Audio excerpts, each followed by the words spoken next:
Kabar gembira kini tengah menyelimuti pasangan Adipati Dolken dan Kanti Tahril. Lewat akun Instagram pribadinya, Adipati Dolken mengumumkan jika sang istri kini tengah berbadan dua. Aktor ganteng, Adipati Dolken membagikan foto bersama sang istri yang perutnya sudah nampak membesar. "Good news on a good day. Doain semoga sehat terus ya," tulis Adipati Dolken lewat akun Instagram pribadinya, Sabtu, tanggal 20 Agustus tahun 2022. Pada postingan terakhirnya Adipati Dolken juga menyertakan hasil USG calon anak pertamanya.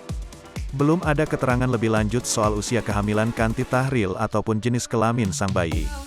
Rupanya kehamilan sang istri menjadi kado paling indah di bertambahnya usia kali ini.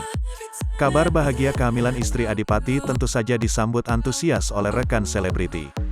Bukan hanya ucapan atas kebahagiaan sang istri yang tengah hamil, namun juga ucapan ulang tahun untuk Adipati Dolken.